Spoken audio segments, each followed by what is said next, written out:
안녕하세요. 저는 딸의 결혼을 파혼시킨 50대 후반 여자입니다. 그동안 정말 많이 참아왔는데 예비 사돈의 행동에 문제가 있다 생각해 사연을 신청하게 되었네요. 사건의 계기는 어느 날 딸이 결혼을 하겠다는 한마디에서부터 시작이 되었습니다. 사랑하는 사람이 생겼으면 결혼을 생각하는 건 당연한 거지만 전혀 예상하지 못했던 인물이라 당황스러울 수밖에 없었고 머릿속이 복잡해지고 말았죠.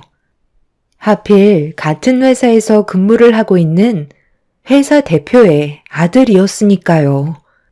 둘이 어떤 계기로 만나게 돼서 연인으로까지 발전됐는지는 모르겠지만 격리인 제 딸이 대표의 아들과 결혼한다는 건 여러 가지로 걸림돌이 많을 것 같았습니다. 결혼이란 둘만 좋다고 해결되는 문제가 아니기 때문에 참 난감한 상황이었죠. 그래서 몇 번이고 다시 되물어 보면서 재차 확인해 봤지만 딸은 확고하게 결혼하기로 결정한 상태라며 조만간 회사 대표의 아들을 집으로까지 데려오겠다는 말까지 꺼내 놓았네요. 둘은 그동안 좋아서 만나왔다지만 저는 둘의 관계로 인해 앞으로 부딪혀야 될 일들이 많아질 테고 거기에 따른 상처까지 감당해야 된다는 걸 모르고 있는 것 같아 마음이 좋지 않았어요.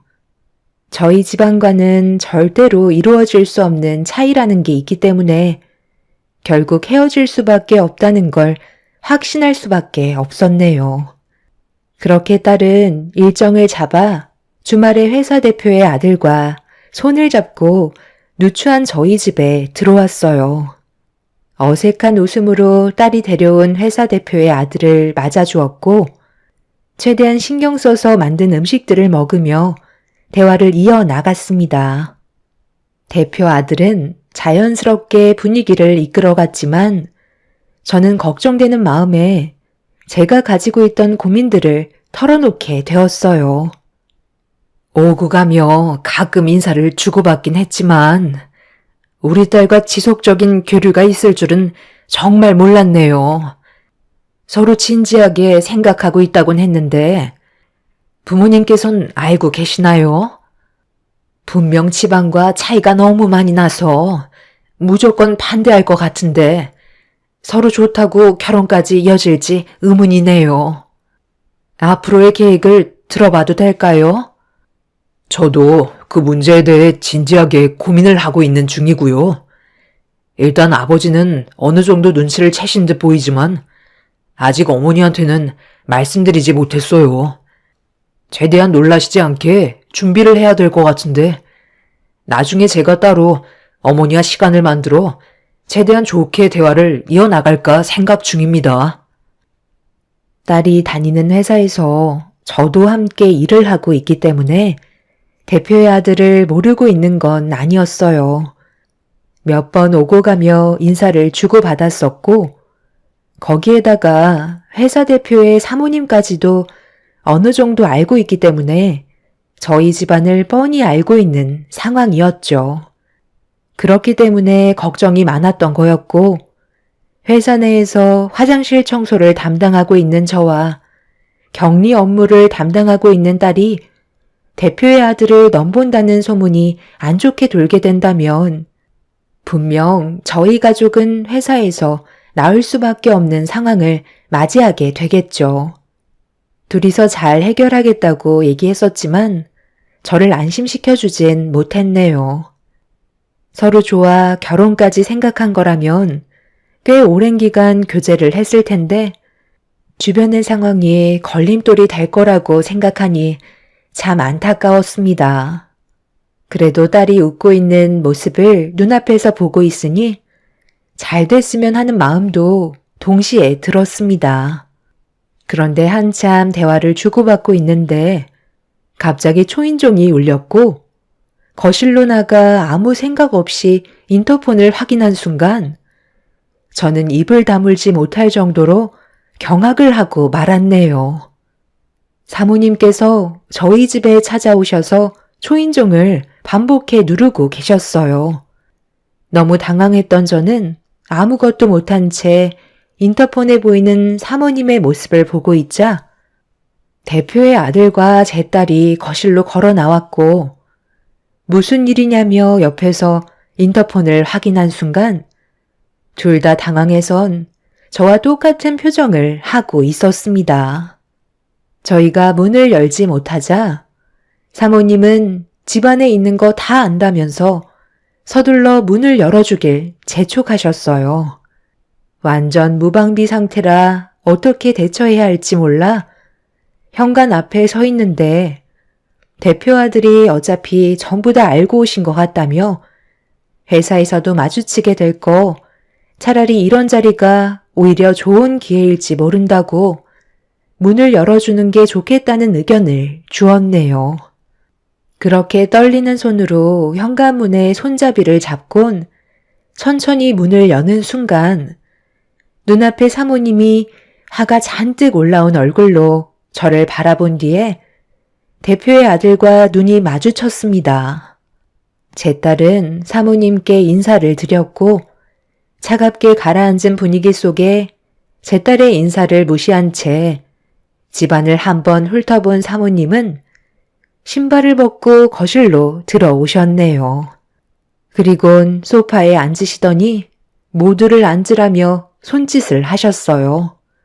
저희가 죄를 지은 것도 아닌데 분위기가 이상하게 흘러가는 것 같았고 일단 무슨 말을 하실지 드러나 보려고 자리에 앉게 되었네요. 한참 동안 제 딸과 대표의 아들을 번갈아 가며 쳐다보던 사모님이 뱉은 한마디에서 둘의 결혼은 이루어질 수 없다는 걸 확실하게 느낄 수 있었고 분위기는 안 좋아지고 있었습니다. 내가 보는 농기가 몇 개인데 보자 하니까 갈 때까지 가겠다는 거야? 묵묵히 지켜보고 있으니까 생각 없이 결혼까지 밀어붙이려 들어? 제가 결혼할 마음이 있다는 것까지 알고 계셨으면서 지금까지 아무 말도 안 하셨던 거예요? 그럼 미리 말씀을 해 주시지. 왜 여기까지 찾아오셨어요? 네가 그래도 엄마를 조금이라도 생각했더라면 이렇게 나오면 안 되지. 이래서 내가 선자리를 주선했을 때 전부 다 거절했던 거니? 어느 정도 수준이 맞는 집안이면 내가 말을 안 하지. 우리 회사에서 말단 격리로 있는 직원에다가 화장실 청소 아줌마가 웬 말이니? 너 인생 막살기로 작정한 거야? 수준이 떨어져도 이건 너무하잖아. 엄마한테 불만이 있으면 말을 하던지. 도대체 뭘 원하길래 이렇게까지 막 나가려는 거야? 엄마 쓰러지는 걸 보고 싶은 거니? 저는 전혀 불만 같은 것도 없고요. 여경 씨랑 앞날을 같이 하고 싶어요. 그게 제가 원하는 거예요.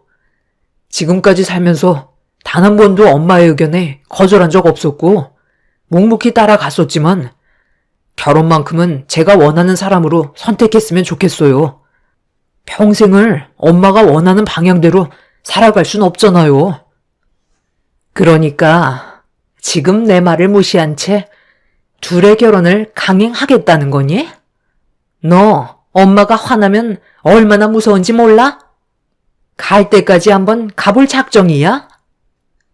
사모님 마음 이해 못하는 건 아니지만 저도 둘의 관계를 심각하게 고민했었거든요.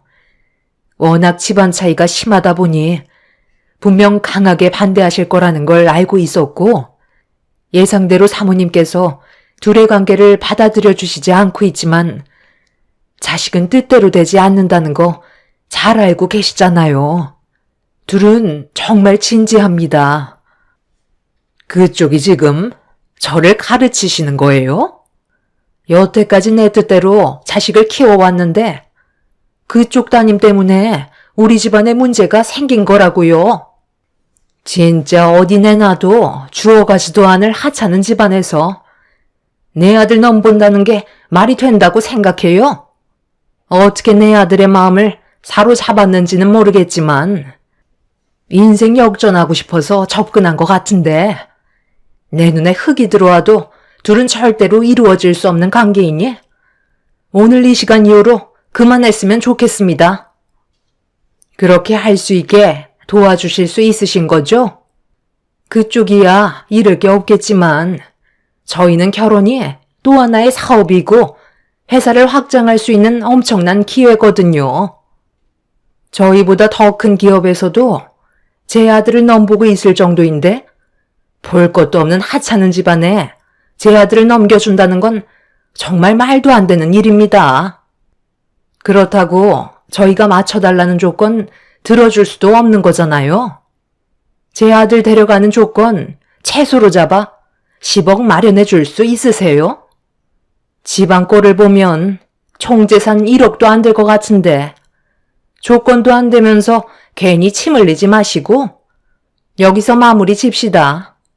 그래서 보다 못해 찾아온 거니 확실히 해야 되지 않겠어요?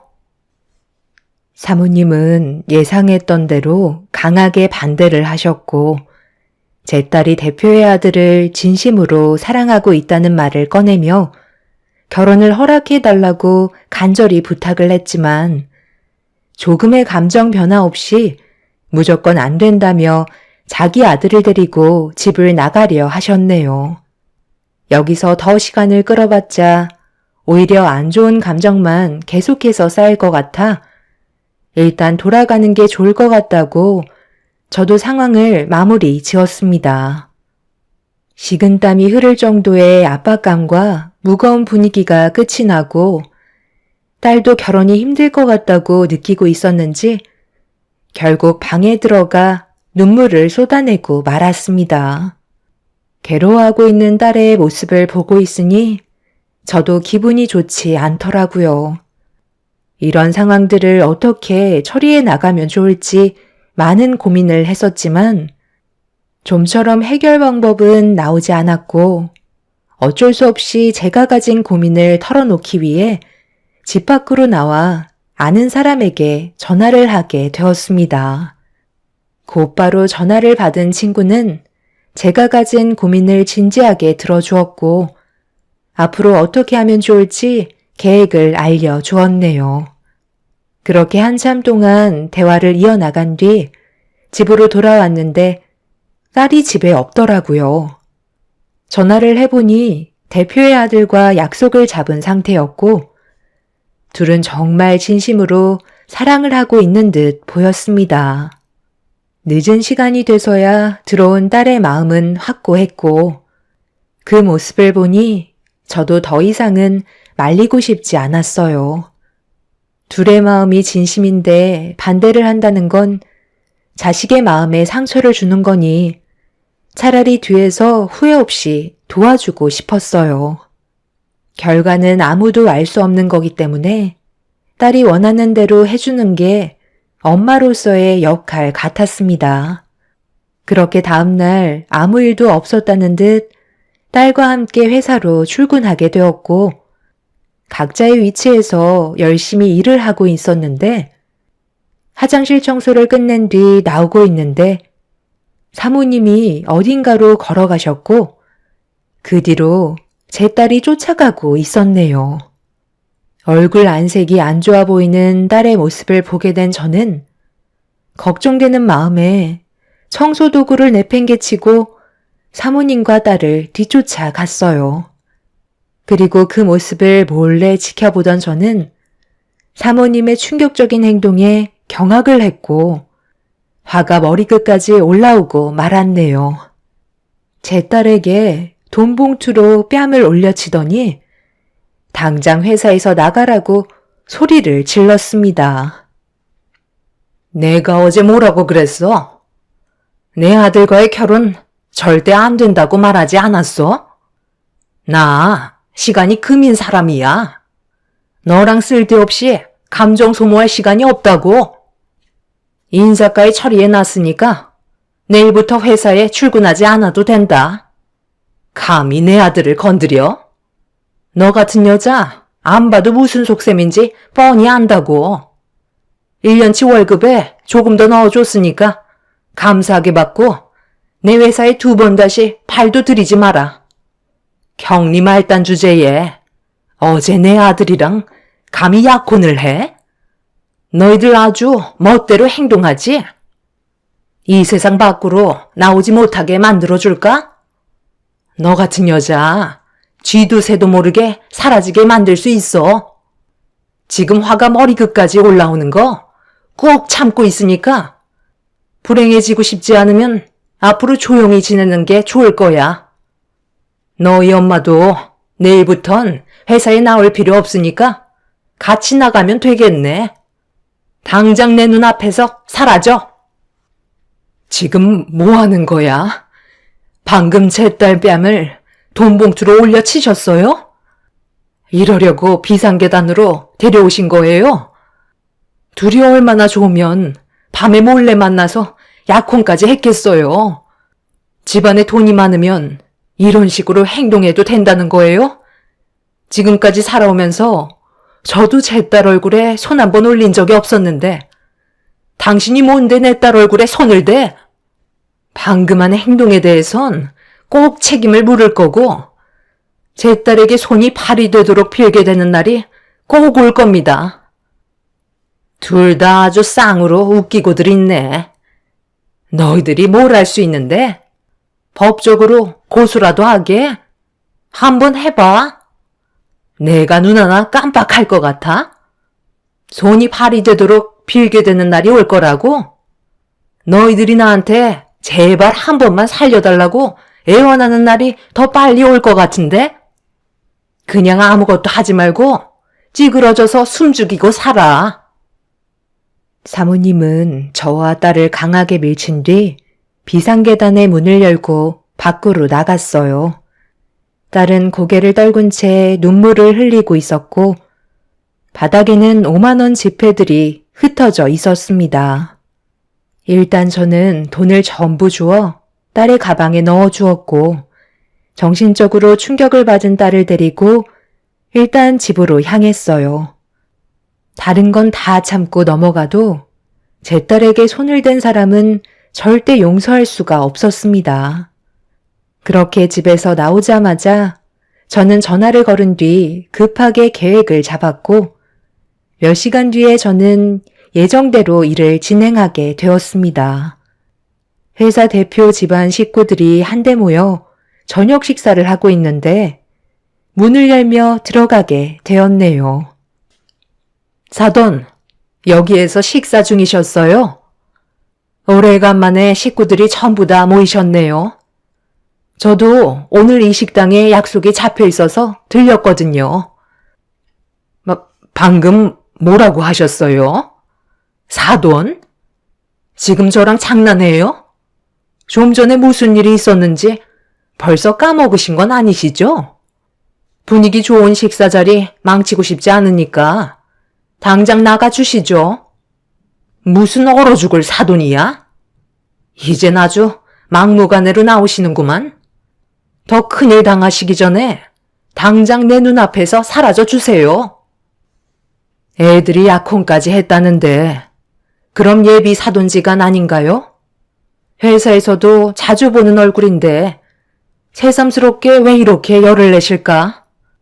이봐 김서방, 아까 무슨 일이 있었는지 알아? 아직까지 내 딸한테 연락 못 받았지? 지금 너무 큰 충격을 받아서 아무것도 못하고 있을 거야. 사부인께서 내 딸한테 이제 회사에 그만 나오라며 돈봉투로 얼굴을 내려쳤거든. 미안하지만 이 결혼 나도 허락해 줄 수 없을 것 같네. 석태야, 네가 말한 거 다 준비해 왔거든? 지금 줄까? 뭐라고? 너 방금 우리 남편 이름 부른 거야? 감히 회사 대표의 이름을 함부로 불러? 이 사람이 정신이 나갔나? 지금 이게 뭐 하는 짓이야? 엄마, 어머님이 하신 말씀이 전부 다 사실이에요? 정말 돈봉투로 그 사람의 뺨에 손을 대셨어요? 아니, 어떻게 그렇게 못된 짓을 저지를 수 있어요? 당연히 맞을 짓을 했으니까 혼을 낸 건데 뭐가 잘못됐니? 내가 결혼을 반대한다고까지 얘기했는데 둘이서 몰래 반지까지 나눠 끼며 약혼을 해? 그만들 하지 못해? 아무리 그래도 남의 자식 얼굴에 손을 올린 건 당신이 잘못한 거라고. 명주야, 내가 말한 거 전부 다 준비됐으면 이제 넘겨줘도 돼. 아주 철저하게 준비해놨지.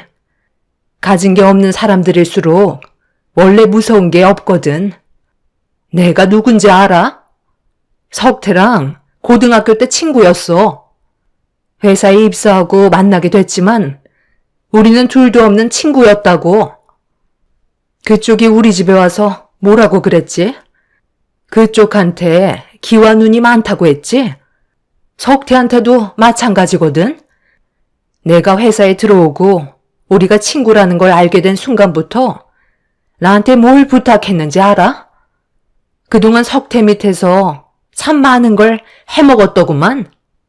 내가 그랬지? 분명 땅을 치고 후회할 날이 올 거라고. 앞으로 평생 세상 밖으로 나오지 못하게 만들 테니 우리 딸이 받았던 상처 너도 똑같이 당해보라고.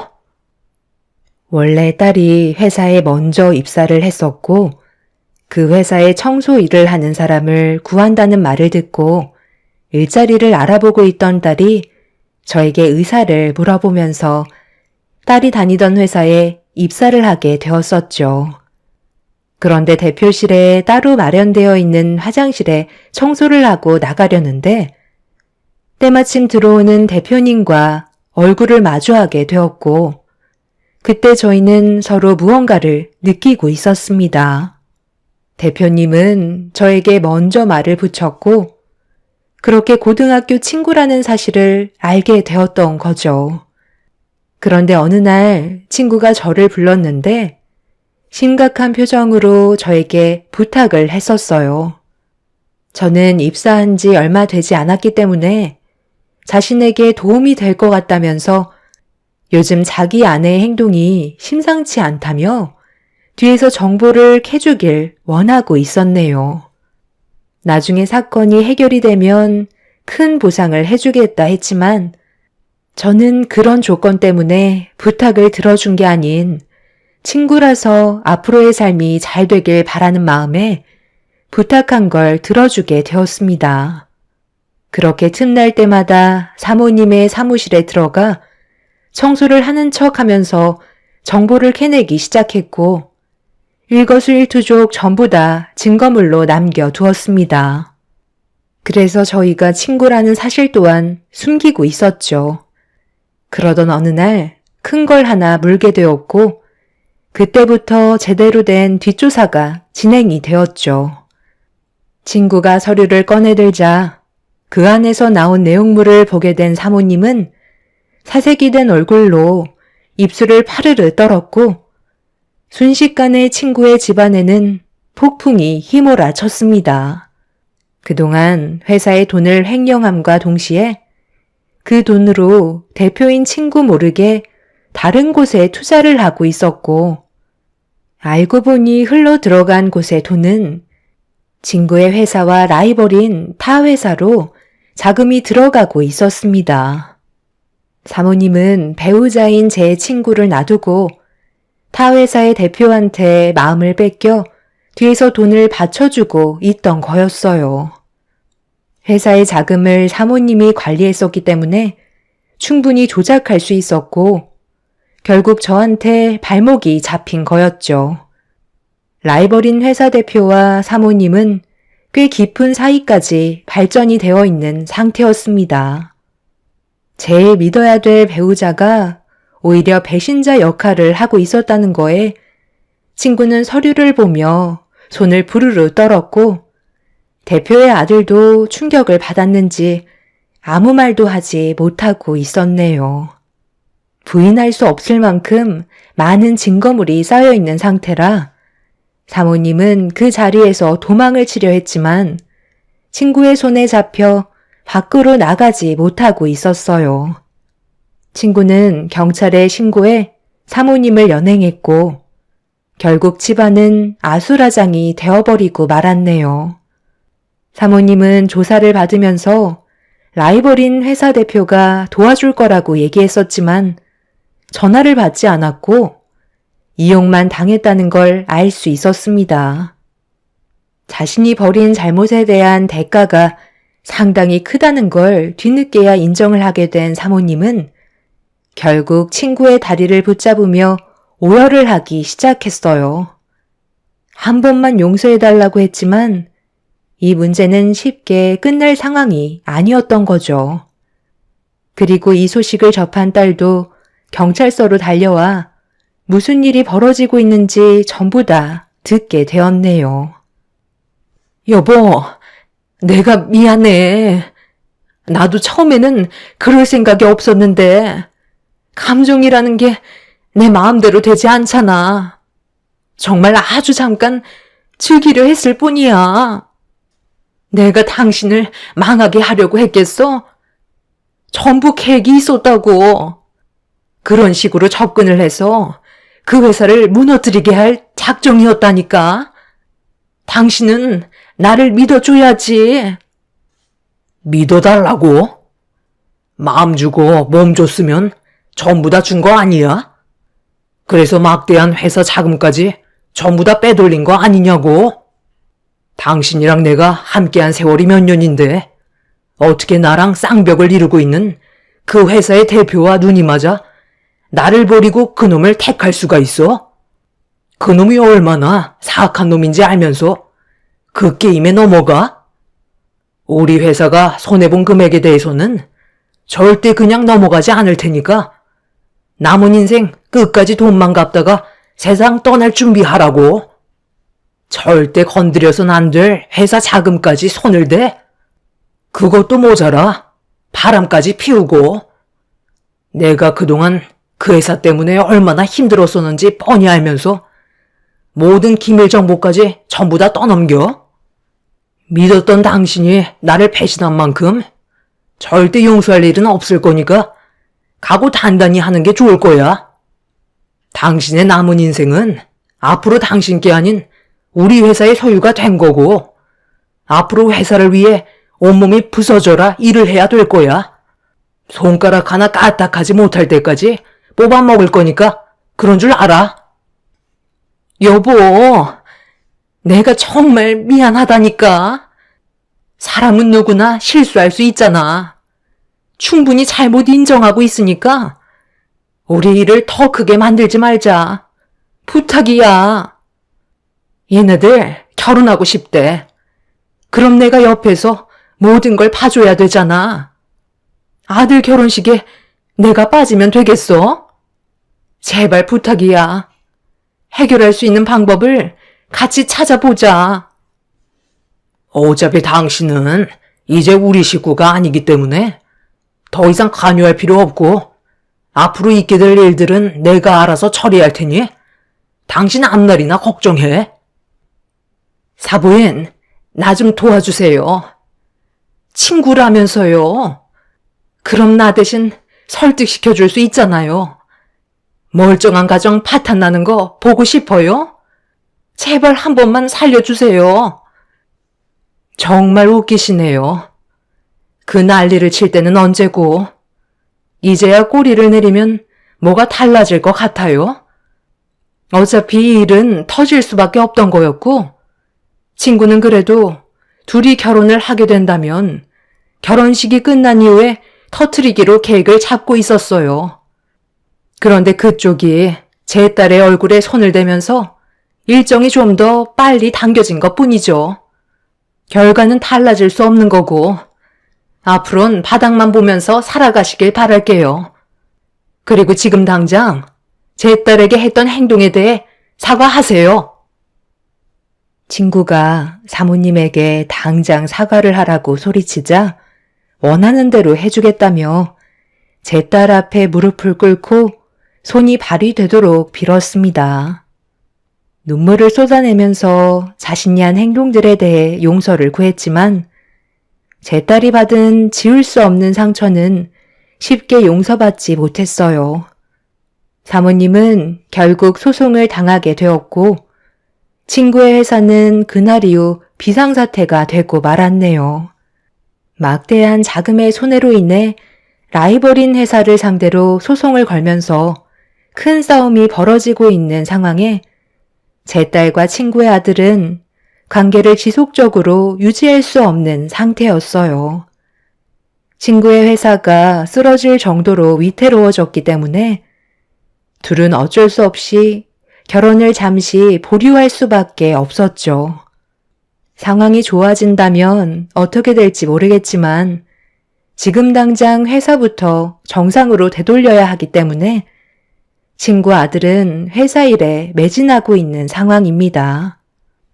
친구는 저와 따로 시간을 내어 자기 아들과 제 딸의 관계를 진지하게 생각해 볼 거라며 위험을 무릅쓰고 회사를 살려준 노력에 대해 저에게 많은 보상을 해주었고 지금까지도 친구의 회사에서 제 딸과 저는 일을 지원해주고 있습니다.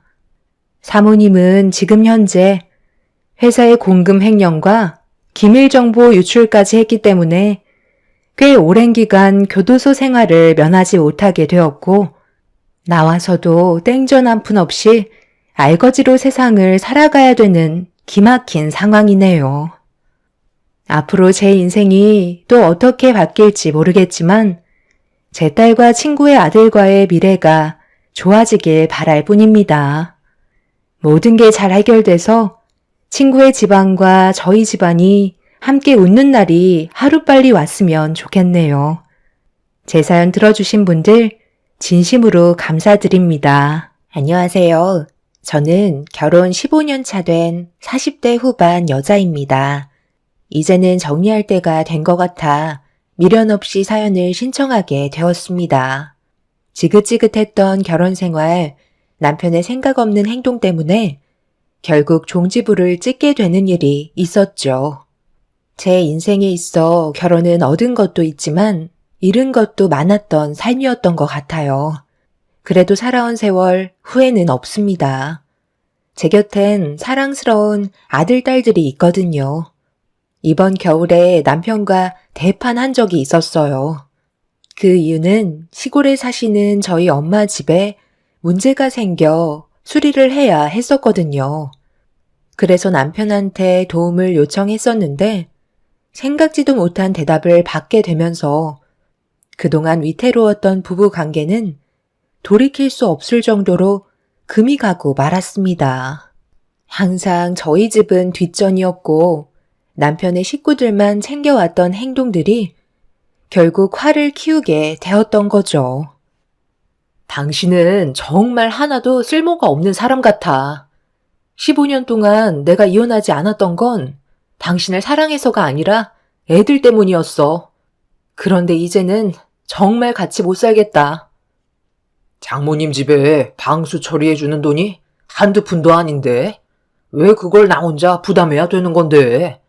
사위면 그런 것까지 내가 처리해줘야 되는 거야? 내가 지금 당신한테 전부 다 부담해달라고 그랬어? 나는 이런 쪽은 잘 모르지만 당신은 나보다 많은 걸 알고 있잖아. 건설 쪽에서 일을 하는 사람이니까 도움을 좀 받고 싶어서 부탁한 건데 당신은 나랑 결혼하고 사위로서 한 게 뭐가 있어?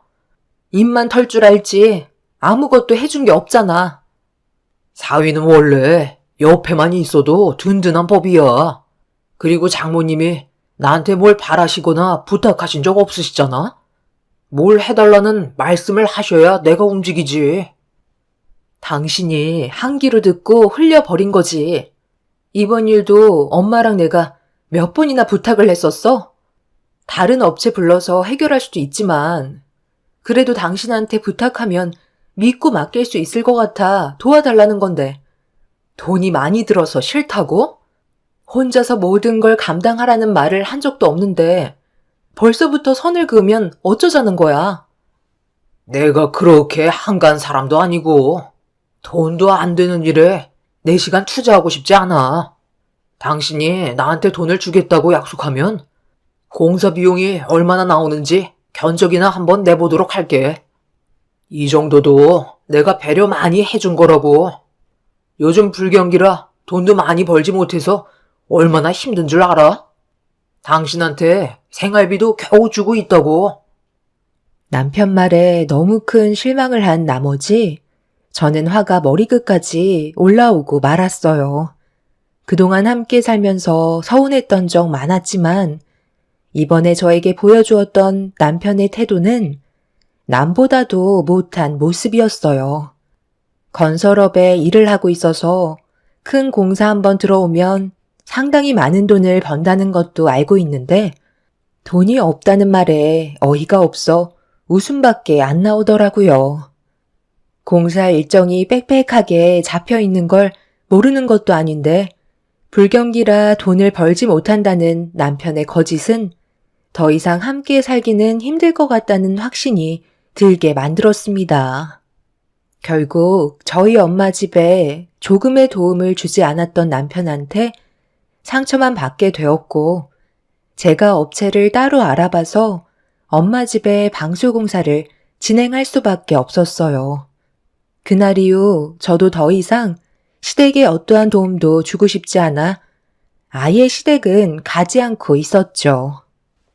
당신, 내가 장모님 집 수리 도와주지 않았다고 똑같이 행동하는 거야?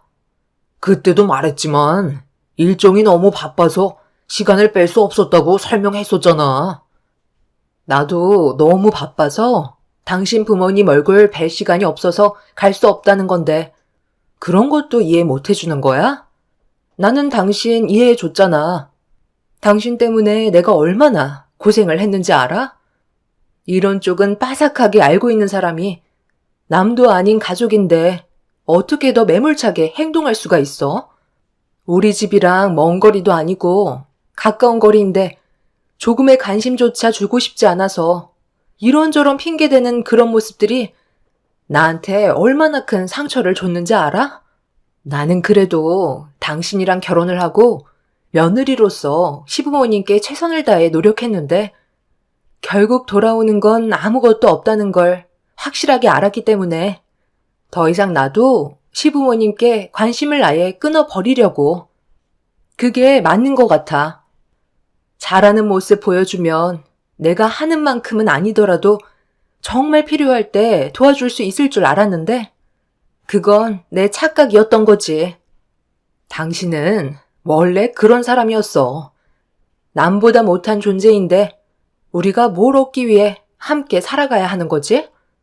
아이들도 어느 정도 컸으니까 우리 그만 시간 끌고 각자 갈 길 가자. 그게 서로에게 더 이상 상처 주지 않는 현명한 방법 같아. 이런 일들을 계속해서 반복하고 싶지 않으니까 이제 이혼하자. 이혼이 무슨 애들 장난이냐? 꼴랑 그거 하나 안 도와줬다고? 지금 이 난리를 피우는 거야? 우리 부모님 성격 몰라서 그래? 당신이 이런 식으로 나오면 문제를 더 키우는 거라고. 업체 불러서 잘 해결봤다며. 그럼 된 거잖아. 나도 도움을 주고 싶었지. 그런데 돈도 문제지만 시간이 정말 없었다니까. 나중에 도와줄 수 있는 게 또 있을 거 아니야. 그때 해결해주면 되는 거잖아. 우리 너무 극단적인 상황까지 몰아가지 말고 좋게 끝내자. 다음엔 내가 잘한다니까. 당신의 그 거짓말에 속아 15년을 살아왔어. 더 이상 속지 않을 거야. 이혼 준비하고 각자 갈 길 가는 게 좋을 것 같아. 나는 할 말 없으니까 시부모님 챙기는 건 당신이 알아서 해. 이번 주에 꼭 오라고 전화까지 주셨지만 가봤자 표정만 안 좋을 거고 괜히 싫은 말 듣고 싶지 않으니까 우리 관계 하루빨리 정리하자. 남편은 억울하다며 제가 도움을 요청했을 때 아무것도 해줄 수 없을 만큼 바빴다고 어이없는 말을 늘어놓았어요. 도와달라는 말을 했을 때 싫은 티 팍팍 내면서 핑계만 늘어놓은 사람이 제가 시댁에 가지도 않고 이혼하자는 말까지 나오자 그제서야 상황 파악이 됐는지 수습하려고 저한테 매달리려 하길래 방으로 들어와 문을 잠가 버리고 말았습니다. 그렇게 한참 동안 문 하나를 두고 대화를 주고받고 있었지만 해결되는 건 아무것도 없었고 결국 남편은 혼자서 시댁을 가야만 했죠. 그리고 예상했던 대로 시모가 전화를 하셔서 무슨 말을 하시려는지 드러나 보려고 통화 버튼을 누르는 순간 핸드폰이 터지는 줄 알고 깜짝 놀라고 말았네요. 그날 원래 여행 계획이 잡혀 있었는데 제가 참석하지 않아서 시모의 불만 섞인 목소리가 수화기를 통해 울려 퍼졌고 저는 침착하게 대응을 해 드렸어요. 너 오늘이 무슨 날인지 몰라? 주말에 집에만 박혀 있을 거냐? 오늘 가족여행 갈 거라고 내가 몇 번이나 얘기했었는데 내 아들한테 오지 않겠다고 했었다며? 어차피 가봤자 어머님, 아버님 짐수발 들어드리고 숙소에 들어가면 음식은 제가 전부 다 해야 되는데 두 분만 여행 즐기시는 거지. 저는 무료 봉사하러 가는 거나 다름없잖아요. 그래서 앞으로는 그냥 쉬기로 했어요. 그 사람이 설명을 잘 못해줬나 봐요. 저희 둘이 이혼 문제로 한바탕 했었는데 못 들으셨어요? 들었다. 내 얼굴 보자마자 울상인 상태로 네가 이혼 얘기 꺼냈다며 아주 난리도 아니었다. 아직 확실하게 결정된 것도 아닌데 계획에 차질이 생기면 되겠니? 원래 부부싸움은 칼로 물베기야. 나도 너희 시애비랑 하루에도 수십 번은 얼굴 붉히면서 막말이 오고 가는데 지금까지 서로 붙어서 살고 있잖아. 너희가 아직 결혼한 지 15년밖에 안 돼서 그래. 앞으로 5년만 더 살아봐. 그냥 그러려니 하면서 각자 인생 살아가게 된다. 무늬만 부부인 거고 늙으면 의지할 사람 없으니까 아쉬운 대로 붙어 사는 거라고. 그러니 너도 내 아들이 마음에 들지 않는 부분들이 있어도 애들 봐서 그냥 살아라.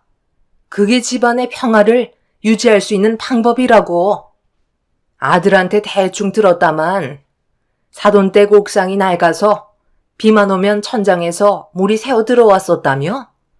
그래서 방수 처리를 해야 되는데 서로 의견 충돌이 있어서 내 아들은 해결해 주지 못했고 업체를 알아봐서 공사 진행했다고 난리친 거라던데 그게 이렇게까지 심각한 상황을 만들 정도였던 거니?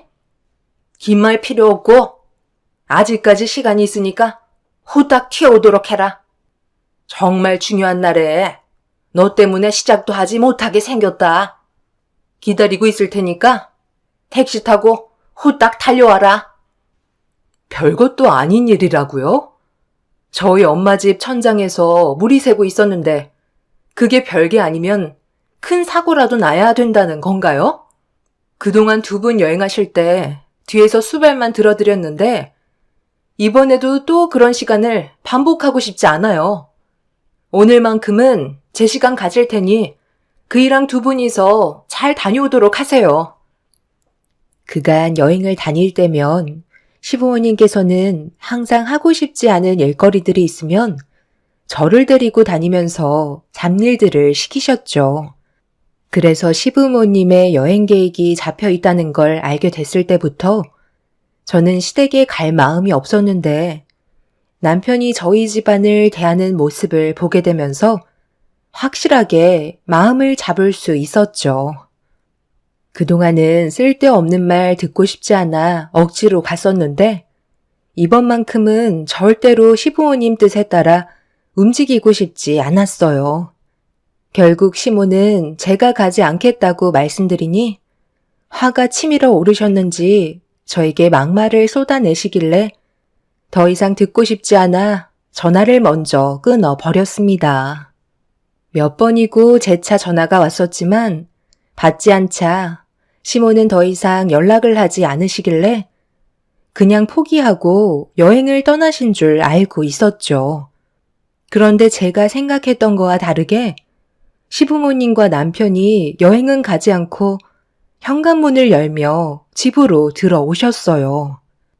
그리고 시모는 저에게 삿대질을 하시며 온갖 막말을 입 밖으로 쏟아내셨습니다. 너무 순식간에 일어난 일이라 제대로 된 대응을 하지 못하고 있자 제 머리채를 잡으려 하길래 한 발 물러나서 도대체 왜 이렇게까지 하시냐고 저 또한 목소리를 높였어요. 내가 빨리 튀어오라고 얘기했었는데 감히 나를 무시해? 시애미가 그렇게 만만하니? 좋게 설명을 했으면 알아서 기어 들어와야 할 거 아니야? 제가 왜 어머님한테 기어야 하는 거죠? 저도 이제 이런 생활 지치기 때문에 힘들어서 그만하고 싶다는 건데 그게 욕까지 먹어야 될 정도인 건가요? 너희들이 싸운 건데 왜 나한테 불똥이 튀어서 기대하고 있던 여행 계획을 다 망치는 거야? 너 때문에 가지 못한 거니? 돈으로라도 보상 받아야 되겠다. 여기 오실 시간이면 벌써 거의 다 도착하셨겠어요. 제가 꼭 필요한 건 아니잖아요? 사지 멀쩡한 어머님 아들이 있는데 굳이 저를 이용하셔야 되겠어요? 내 아들은 건설 현장에서 힘들게 일을 하는데 여행하는 동안에도 일 시키면 그게 여행이니? 너는 어차피 회사에서 컴퓨터만 두드리는 일 아니야? 돈도 많이 벌지도 못하면서 주말에만 잠깐 여행 가는 거 시애미 수발 들어주는 게 그게 그렇게 어려워? 당장 짐 챙기고 나갈 준비해라. 그러니까 좋게 설명했을 때 움직이면 좀 좋아? 결국 일을 이 지경까지 만들어야 속이 후련하냐고. 당신이 이러니 자식들이 뭘 보고 배우겠어? 맨날 아빠한테 대들기나 하지. 우물쭈물거리지 말고 빨리 준비해서 나오도록 해. 시간 없으니까 서둘러야 할 거야. 도착하면 벌써 저녁 시간 될 것 같다고. 정말 대단들 하세요. 저를 꼭 부려먹어야 속이 후련하세요? 짐 챙기는데 시간이 좀 필요하니까 차에서 기다리고 계세요. 최대한 빨리 서두를게요.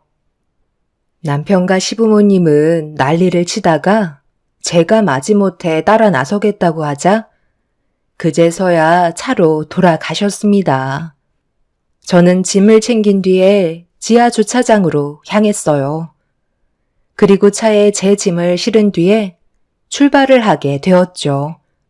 10분 정도 지나자 전화가 울리길래 받아보니 남편이 왜 아직도 안 내려오냐며 시부모님이 한계에 다다르셨는지 얼굴을 붉히고 계신다는 말에 저는 벌써 출발했다는 말과 함께 집에 서류 한 장 있을 테니 사인만 하면 될 거라는 말을 꺼내자 시모가 남편의 전화를 뺏었어요. 너 지금 뭐 하는 짓이냐? 짐 챙겨서 내려오겠다더니 지금 어딜 가고 있는 거야? 이런 식으로 나오면 서로에게 안 좋은 영향만 끼친다는 건 몰라? 어머님의 일방적인 행동에 대해 대처할 수 있는 방법이 이것밖에 없었어요. 제가 그 자리에서 반박했다면 바로 머리채를 잡으려 하셨겠죠. 그래서 저도 머리를 좀 쓴 것뿐인데 뭐가 잘못됐나요? 제가 그 일을 선택한 건 행복한 결혼 생활을 꿈꿨기 때문에 혼인신고를 한 건데 막상 결혼을 해보니 상상과 현실은 많이 다르더라고요. 어머님도 마찬가지예요. 처음에는 엄청 잘해주시는 것처럼 대해주시더니 혼인신고 서류에 도장이 마르기도 전에 어머님은 저를 그냥 가정부 하나 드린 것처럼 막 부리셨잖아요. 그렇게 살아온 세월이 15년이에요. 참을 만큼 참았기 때문에 저도 이제 그만하고 싶은 거고요. 아이들 때문에 정말 꾹 참고 버텨왔었지만 그게 오히려 악영향을 끼치는 것 같아 집에 이혼 서류 올려두었으니 그이한테 사인해서 최대한 빨리 날짜를 정리하라고 다시 한번 말씀해 주세요. 제 말은 전혀 듣지 않더라고요. 어머님도 기분 많이 상하셨을 텐데 이참에 다른 며느리 드리면 되겠네요. 시모는 저에게 분노의 비명을 지르셨어요. 15년의 결혼 생활 동안 참아왔던 분노를 터뜨리게 되었고, 저의 돌발 행동에 모두들 당황스러워하고 있었습니다. 남편이 저한테 잘하지 못한 만큼 저 또한 시부모님께 잘할 필요 없다는 걸 확실하게 느끼고 있었기 때문에 의미 없는 결혼 생활 유지하고 싶지 않았어요. 주말만 되면 아이들은 저희 엄마 집에서 시간을 보냈지만 앞으로는 쭉 함께 지내게 될 것 같아 여러 가지로 준비해야 될 것들이 상당히 많았어요. 엄마는 저와 남편과의 관계가 별로 좋지 않다는 걸 알고 있었기 때문에 짐을 챙겨서 집으로 들어온 걸 보고 어느 정도는 짐작하고 있으셨는지 아무 말도 하지 않으신 채 제가 가지고 온 짐을 같이 들어주셨죠. 그렇게 한동안 친정에서 아이들과 함께 지내고 있는데 어느 날 남편이 친정에 찾아왔어요. 한쪽 손에는 서류 봉투가 들려있는 걸 보니 이혼을 결심한 듯 보였습니다. 이미 마음의 준비를 하고 있던 터라 크게 당황하지 않고 묵묵히 남편을 쳐다보고 있는데 저한테 서류 봉투를 건네주길래 건네받은 뒤 안에 있던 서류를 확인해 보니 이혼 서류는 제가 놓고 온 그대로였고 도장은 아예 찍지도 않았습니다. 지금 나랑 뭐 하자는 거야? 우리의 관계는 이미 끝났다니까? 노력해봤자 좋아질 수 없다는 거 뻔히 알고 있는데 왜 이혼 서류에 도장을 안 찍은 거야? 우리가 함께 살아온 세월이 15년이야. 그런데 갑자기 남으로 돌아가면 함께 살아왔던 생활 패턴들이 전부 바뀌게 되는 건데 나는 또 다른 환경에 적응할 수 있는 시간적 여유가 많지 않아. 그동안 당신이 내 뒤에서 많은 걸 해주고 있었다는 걸 알고 있기 때문에 이대로 이혼을 하게 되면 그동안 내가 신경 쓰지 않았던 걸 전부 다 나 혼자 해야 된다는 거잖아. 나는 그럴 자신 없으니까 이혼만큼은 물러줬으면 좋겠어. 내가 조금 더 신경 써주도록 노력할게. 그렇게만 하면 우리 관계에 큰 문제는 없는 거잖아. 내가 지금까지 당신이랑 결혼 생활하면서 바람을 피웠어? 아니면 술을 진탕 먹고 깽판을 부렸어? 일만 주야장천하며 가정을 위해 돈만 벌어오고 있었잖아. 나 같은 남자도 없다고. 그런데 당신한테는 부족한 남편일 수도 있겠지. 그래서 조금 더 내가 양보하고 이해하겠다는 거야. 내가 먼저 숙이고 들어왔으니까 당신도 한 번만 나한테 기회를 줘라. 지금까지 살면서 이런 말 한 적 처음인 거 알지? 당신은 지금 뭐가 문제인지 전혀 감을 잡지 못하고 있구나. 바람 안 피우고 술 안 먹으면 나한테는 함부로 대해도 된다는 거야? 당신이 먼저 숙이고 들어왔으니까 나는 그냥 받아주면 다 끝나는 거냐고. 나보다 돈 좀 더 번다고 맨날 무시하고 도움이 필요할 때 손을 벌리면 남보다도 못할 정도로 차갑게 변해서는 아무것도 해주지 않으면서 정작 이혼하려 하니까 내가 그동안 뒤처리 해줬던 걸 당신이 해야 될 것 같으니까 벌써부터 걱정이 되는 거야? 나랑 함께한 세월이 1, 2년도 아니고 무려 15년이야. 그동안 내가 당신한테 얼마나 많은 기회를 줬을 것 같아? 지금은 내가 심각하게 나오니까 심적으로 많이 불안해지기 시작했나 봐. 어차피 우리 관계는 이미 끝났어. 당신 이번에 나 몰래 시댁의 이태리제 가구로 싹 다 바꿔줬었지? 내가 모를 줄 알았어? 항상 뒤처리를 내가 해주니까 당신한테 전화가 연결이 안 되면 곤란하게 되니 내 전화번호도 가구점에 적어놨었더라. 그래서 버릇이 무섭다는 거야. 15년간 항상 그래왔는데 그날도 어김없이 당신 전화번호 밑에 내 전화번호를 적었고 현장에 들어갔는지 전화 연결이 되지 않자 나한테 연락이 왔더라고. 집안 전체를 싹 다 바꾸기로 했었다며? 집안에 가구들 들여온 지 1년밖에 안 됐었는데 그새 또 바꾸길래 내가 얼마나 큰 상처를 받았는지 알아? 자기 집안 일이면 두 팔 걷고 나서면서 정작 우리 엄마 집 옥상에 방수 처리 공사 좀 도와달라고 부탁한 건 돈 아깝다고 해주지도 않았잖아. 견적만 알아봐 주겠다고? 당신이 그러고도 내 남편이라고 말할 수 있어? 나는 이혼 생각 변함없으니까 최대한 빨리 서둘러줘. 그리고 아이들은 내가 키우도록 할게. 내가 벌은 돈으로 해드리겠다는 건데 뭐가 잘못됐어? 그럼 당신은 우리 집안에 가구 하나 해준 적도 없으면서 왜 나한테만 큰 소리야? 꼬우면 너도 이태리 가구로 싹 바꿔드리면 되는 거 아니야? 좋게 해결을 하려고 왔는데 꼭 그런 식으로 말을 해야 되겠어? 원래 나는 남한테 돈 쓰는 거 되게 아까워해.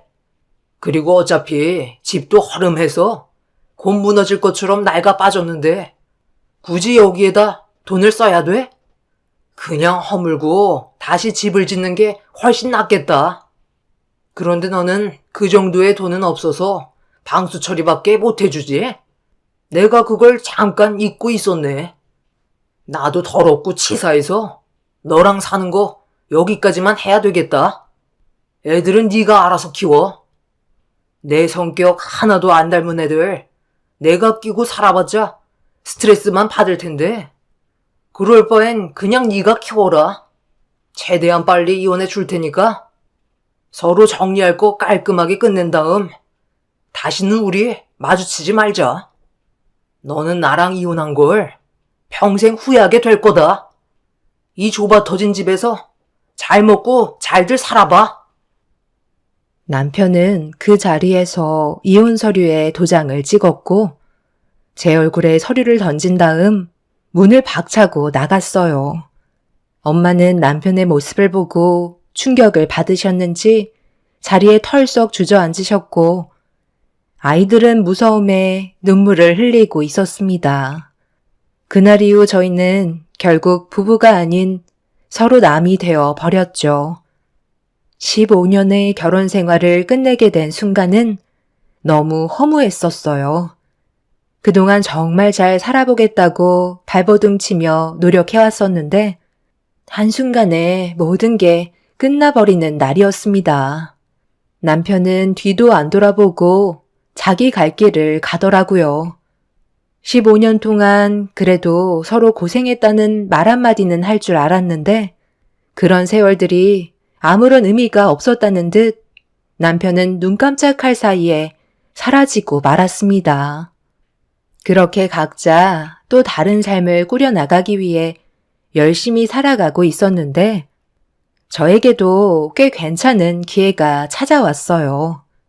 그동안 집안 살림하고 아이들 보면서 시댁집안과 남편까지 신경을 써야 했던 터라 그간 회사에서 일을 하면서 몇 번의 좋은 기회가 있었음에도 선뜻 움직이지 못했었는데 어느 날 좋은 기회가 찾아와 회사를 이직하게 되었습니다. 전에 다니던 회사보다 상당히 좋은 조건의 스카웃 제의였고 앞으로 제가 아이들을 책임져야 하기 때문에 움직이는 건 현명한 판단인 것 같았어요.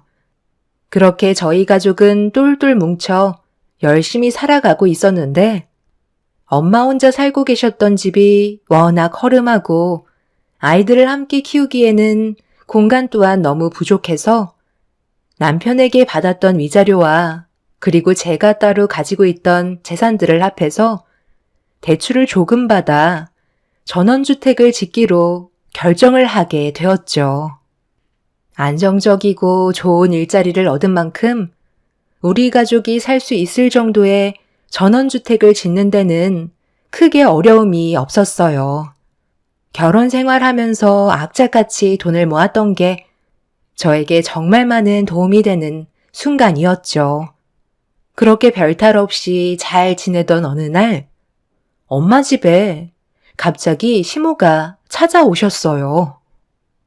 갑자기 무슨 일이시죠? 저희는 이제 더는 볼 일 없지 않나요? 무슨 말을 하고 싶으셔서 찾아오셨는지 모르겠지만 저는 할 말 없으니 그만 돌아가세요. 예, 큰일 났다. 내 아들이 그동안 건설업을 하면서 상당히 큰 문제를 일으켰는지 이번에 줄줄이 터져나와 여기저기에서 소송을 하고 난리도 아니다. 하필이면 엄청 큰 대형 공사권을 맡아서 상당히 많은 돈이 들어갔는데 아들이 저지른 잘못된 행동들이 드러났지 뭐냐.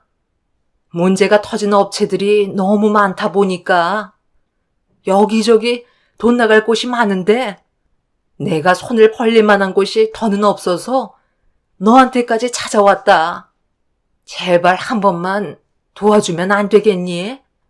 그래도 15년간 함께 온 정이 있는데 위기에 처한 내 아들 도와줄 수 있는 거잖아. 그놈이 글쎄 최대한 이윤을 많이 남겨 먹으려고 그동안 공사 비용의 절반도 안 되는 제품들로 부실 공사를 했지 뭐냐. 시간이 지나면서 여기저기 하자가 터져 나왔는지 상당히 골치 아프게 됐다. 변호사 선임 비용도 만만치 않지만 문제는 소송한 사람들의 손해배상 금액이 어마어마하다는 거야. 15년간 그런 짓을 밥 먹듯이 했으니 얼마나 많은 업체가 피해를 받겠니? 네가 이번에 우리를 좀 도와준다면 그 은혜 평생 잊지 않으마. 그이가 잘못을 했으면 마땅히 처벌을 받아야죠. 그건 당연한 거 아니에요? 그리고 저는 돈이 없어요. 이번에 저희 가족이 살 전원주택을 새로 짓고 있는 중이거든요. 뭐라고? 그건 내 아들이 너한테 위자료로 준 돈도 포함되어 있을 텐데 그럼 그거라도 돌려주면 안 되는 거니? 이러다 내 아들 평생 감옥에서 못 나오면 어쩌니? 그건 그이가 알아서 해야 될 문제죠. 저는 제 아이들과 저희 엄마를 부양해야 될 중요한 위치에 있는 상황이라고요. 함부로 돈을 드릴 수 없을 것 같아요. 시몬은 돈을 빌려주지 않는다고 제 앞에서 발광을 했지만 제가 아무런 도움을 주지 않을 거라고 강하게 나오자 결국 시몬은 오열을 하며 자기 아들 좀 살려달라고 애원하셨어요. 하지만 저는 조금도 도와주지 않았습니다. 그건 남편의 잘못을 도와주겠다는 것과 같은 행동이기 때문에 아이들 보는 앞에서 남편의 편을 들어주는 건 어리석은 행동이었죠. 그렇게 시몬은 아무것도 얻지 못한 채 다시 돌아가게 되셨어요. 그 사람이 15년간 건설 현장 및 의뢰받은 곳에서 공사를 진행하는 동안 계약을 했던 품질과 다른 제품으로 그동안 공사를 진행하면서 많은 이윤을 남겨먹고 있었는지 결국 꼬리가 길면 밟히게 된다고 남편의 부실 공사가 드러나게 되었고 많은 업체들이 피해를 보게 되었다는 소식을 들을 수 있었습니다. 결국 그 사람은 현재 재판에서 판결을 기다리고 있는 중이네요. 그런 사람을 남편이라고 15년간 함께 살아왔었다는 게 너무 창피할 뿐입니다. 최근에 뉴스에서도 비슷한 사건이 있었다는 걸 두 눈으로 봤었는데 그 사람도 그런 일을 저지르고 있었다는 게 참 한심합니다. 결국 뿌린 대로 걷어들였으니 어쩌겠어요. 그에 따른 처벌을 받아야겠죠.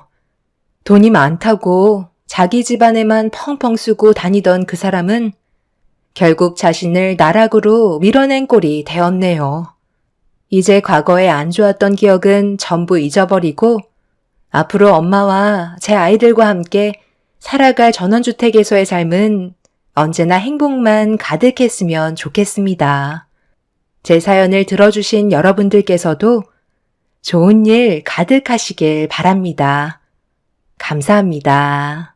안녕하세요. 저는 경기도에 살고 있는 결혼 14년 차 주부입니다. 아무리 시대가 흐르고 변했다지만 인식의 변화와 흐름이 아쉬운 건 사실입니다. 저 역시도 마찬가지지만요. 지금부터 제 이야기를 해볼까 해요. 저는 어려서 집이 어려웠어요. 부모님께서 열심히 일하시지만 살림은 제자리, 그 말이 딱이었죠. 어려서부터 안 해본 아르바이트가 없었습니다. 그래서 남들 다 가는 대학도 포기하고 바로 은행에 취업을 하게 되었어요. 나쁘지 않았죠. 부모님께서는 그래도 없이 살았는데 나름 제가 잘 자라주었다고 생각하였어요. 저도 취업을 하여 돈을 벌게 되니 부모님이 얼마나 힘들게 우리를 키웠는지 알 것 같더라고요. 처음엔 대학을 가지 못했던 원망도 많았지만 점차 내가 직접 월급쟁이가 되어보니 부모님의 고단한 삶을 이해할 수 있어서 오히려 조금 더 철이 든 것 같아요. 그렇게 어른이 되어가고 있었죠. 그렇게 제가 주어진 삶에 대해 불평하지 않고 열심히 일하고 살고 있을 쯤 은행 선배가 저에게 소개팅을 주선하더라고요. 아직 결혼할 때는 아닌 것 같아 저는 거절했어요. 경제적으로도 아직 부모님은 제 결혼이 부담스러울 때였거든요. 그래서 애써 들어오는 소개팅들을 번번이 거절했죠. 미진아, 진짜 괜찮은 남자 하나 있는데 만나볼래? 얼마나 괜찮은지 몰라. 그냥 부담 없이 만나만 봐. 어때? 에이, 제가 아직 남자 만날 준비는 안 되어 있어요.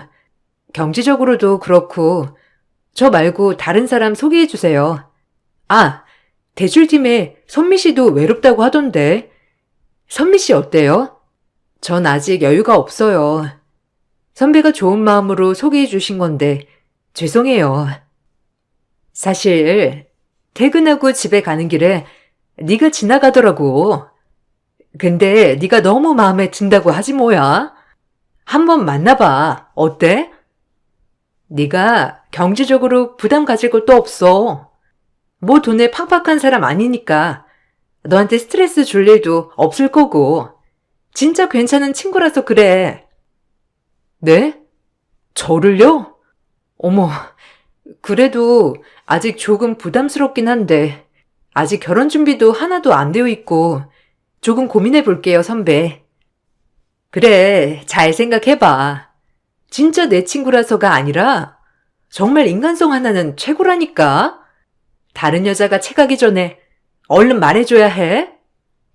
혹시라도 결혼에 대한 부담으로 인해 만나기 힘들어질 수 있다는 생각에 거절하였죠.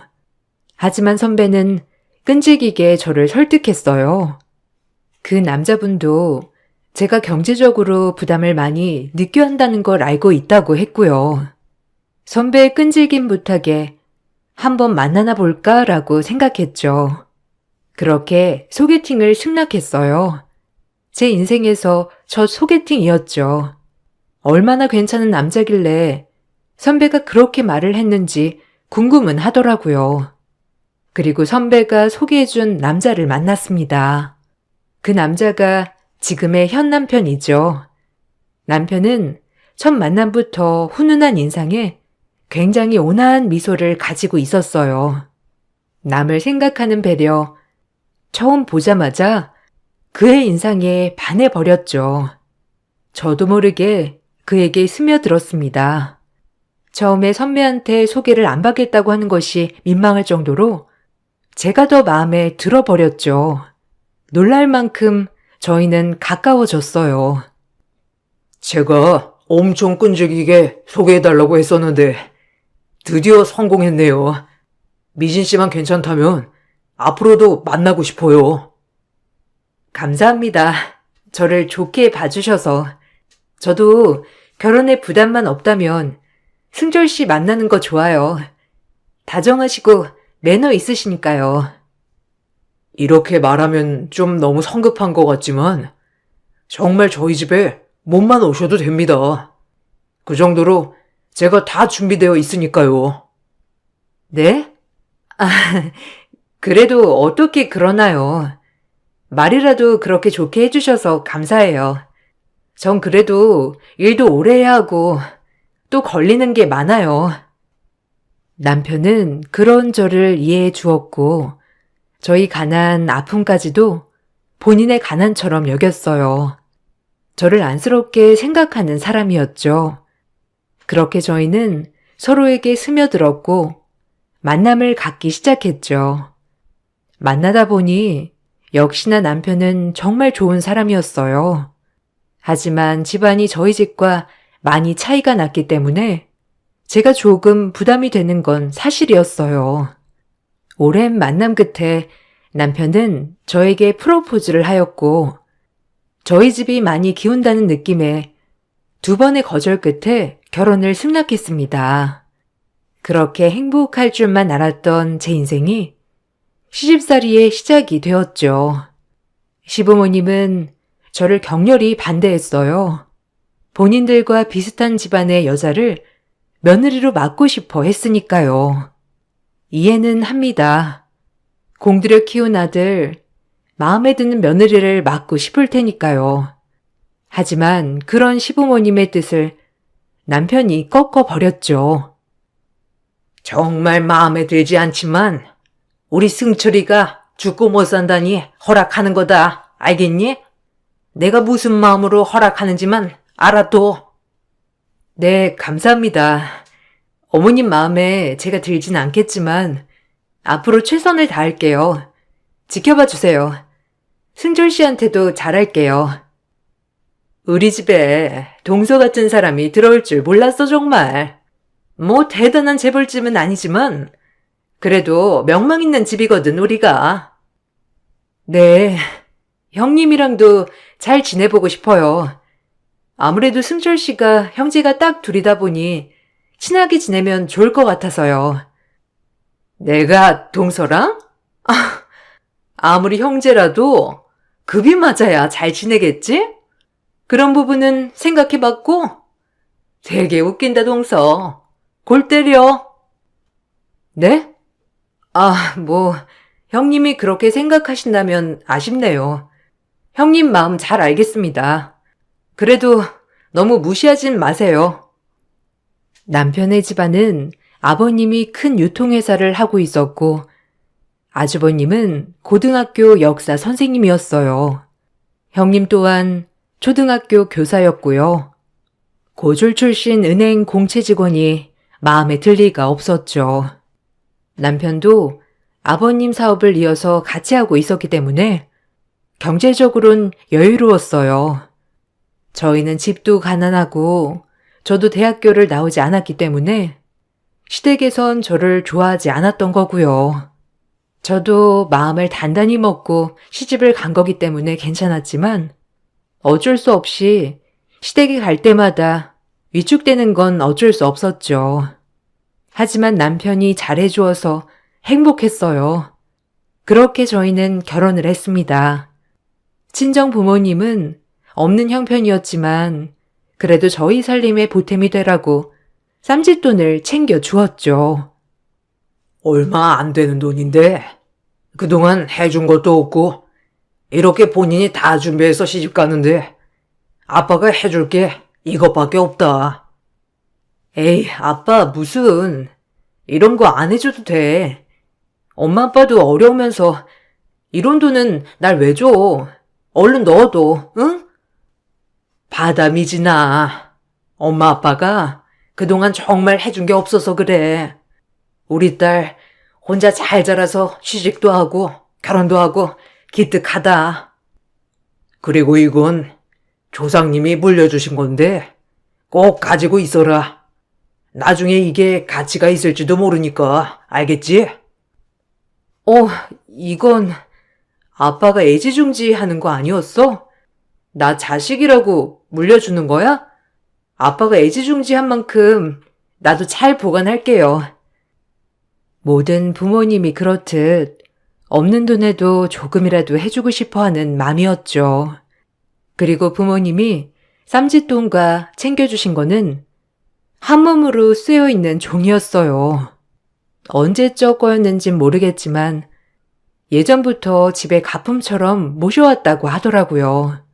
막상 아빠가 아끼는 종이를 제가 받게 되니 마음이 이상했어요. 정말 시집을 가는구나라는 마음이 들었죠.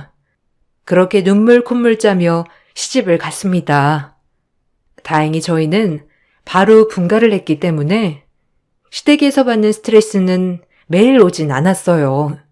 그래서 괜찮을 줄 알았습니다. 평일엔 제가 일도 하고 남편과는 트러블이 없었기 때문에 괜찮았거든요. 하지만 주말마다 저희를 불러대셨기 때문에 주말엔 가야 했죠. 주말마다 시댁에 가는 날이면 금요일 밤부터 한숨이 나왔어요. 잠도 안 오고요. 그때 당시를 생각하면 저는 그때 약간의 공황장애가 있었던 것 같기도 해요. 시댁 현관 앞에만 가면 한숨부터 나오고 숨이 잘 안 쉬어졌거든요. 제가 들어서면 형님은 저를 보자마자 지적부터 했어요. 머리 스타일, 옷, 살이 빠졌네, 쪘네부터 외모적인 지적은 물론이고 역시나 끝은 배움으로 무시했죠. 처음엔 매번 당하기만 하다가 이대로는 제정신이 너무 힘들 것 같아 반격을 하기 시작하였어요. 하지만 형님의 귀는 소기에 경에 끼었죠. 어머, 동서. 오늘은 패션 콘셉트가 뭐야? 아, 나 진짜 그런 옷 고를래도 못 고르겠다. 어쩜 이리 센스가 없는지. 센스가 없는 사람은 마네킹에 그대로 걸린 옷 사면 되는데 이게 못 보고 자라서 그런 건가? 옷차림 좀 신경 써. 우리 집안이 어디 보통 집안이야? 네 형님 말이 맞다.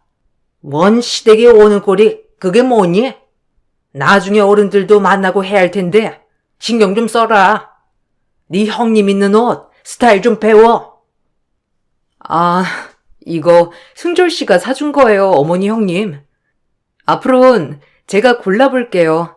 그래도 옷 못 입는다는 소린 안 들어봤거든요. 서방님이 사준 거라고?